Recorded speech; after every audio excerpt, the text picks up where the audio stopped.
bien, Jean-François Dalvet, vous, alors, je vous ai collé, mais il n'y avait pas que ça, hein, l'étiquette d'être justement sur les structures temporaires et sur les structures de l'éphémère, qui, moi, me paraissent importantes parce que c'est porté par l'histoire. Je veux dire, en gros, qu'on apprécie ou pas ce type de structure-là. Et d'un certain côté, c'était, en l'occurrence pour les jeux, les tribunes et autres, la rançon du choix qui avait été fait de on se concentre sur ce qui est recyclable et pas globalement pas sur le reste. Alors vous étiez justement à l'époque complètement en charge des inspections de ce côté. Comment ça s'est passé et comment se faire accepter aussi? Merci, j'espère que ce micro fonctionne bien. Donc la Drietz était effectivement présente sur l'ensemble de la période préparatoire des JO, bien entendu. Donc je rappelle juste, avant d'aller plus loin, ce que veut dire la Drietz, parce que ces acronymes sont toujours un peu compliqués. Donc direction régionale et interdépartementale de l'économie, de l'emploi, du travail et des solidarités. Déjà dans son nom, vous avez tout le champ quand même important sur lequel on est intervenu. Et donc pour rappeler quand même un petit peu ces choses-là, on était aussi dans la préparation amont de toute la partie emploi des JO. C'est quand même avec nous et avec un certain nombre d'autres partenaires comme France Travail, les missions locales, que nous avons pu à la fois recruter, former plus de 20 000 salariés pour notamment les activités de sécurité privée qui ont été quand même déterminants pour l'organisation en sécurité des Jeux Olympiques. Donc sur cette partie amont, nous nous étions organisés il y a fort longtemps déjà, puisque dès 2019, nous avions créé une unité spécifique régionale de contrôle des grands chantiers.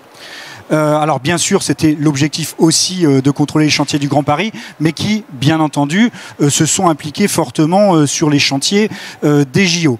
Et donc, dans ce cadre-là, je crois que ce qui est important de dire, et ça a été dit largement par tous les intervenants précédemment, c'est que sur cette partie en dur des Jeux Olympiques, la charte, la volonté des acteurs, des différents acteurs, de la Solidéo, des entreprises, était particulièrement importante pour développer cet aspect de prévention des risques, qui est quand même l'idée essentielle que nous portons, nous, dans nos politiques d'application de la sécurité au travail.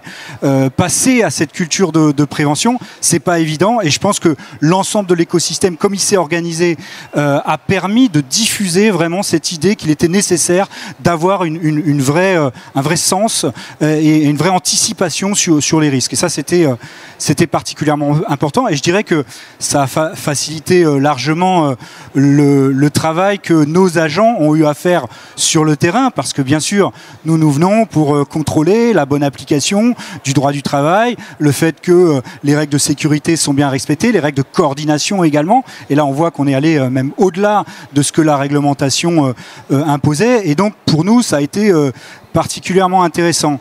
On a quand même fait 1300 contrôles. On a quand même été amené à mettre en œuvre plus de 100 arrêts de travaux parce qu'il y avait quand même des problématiques de danger graves et imminents en matière d'exposition au risque. Et on a retiré à peu près 200 à 250 salariés de situations qui auraient pu avoir des conséquences graves. Donc, bien entendu, l'organisation était importante. Ça n'empêchait pas qu'il puisse y avoir aussi du contrôle pour rappeler les règles. Et je crois que l'esprit qui a été mis en place au travers de la communication, des échanges d'informations, notamment avec la Solidéo. Nous avions des réunions mensuelles avec la Solidéo dans lesquelles nous étions amenés à faire part de ce qu'on avait pu constater dans le mois qui précédait. Et la réactivité a, de ce fait, été extrêmement forte.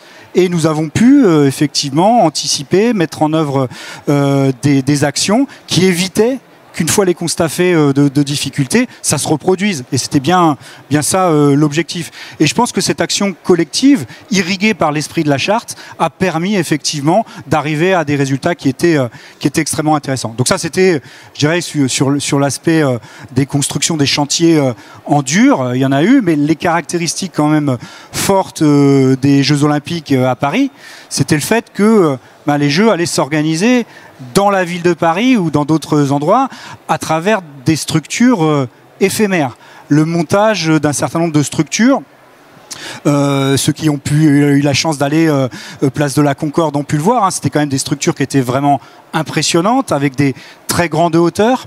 Et ce que l'on a constaté, alors que sur un chantier amiral comme celui du village olympique, c'était très réfléchi, pensé à l'avance, on a quand même vu que là, sur ce type de structure-là, parce qu'on est dans une culture très différente de celle du BTP, plutôt dans la culture de l'événementiel, du montage événementiel, avec des délais en plus extrêmement serrés, les conditions de travail et de sécurité étaient extrêmement différentes.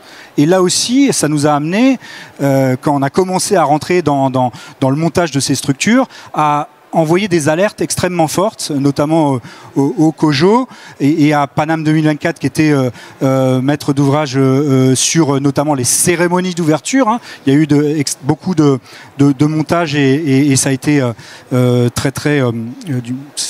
très impactant, hein, en termes de conditions de travail.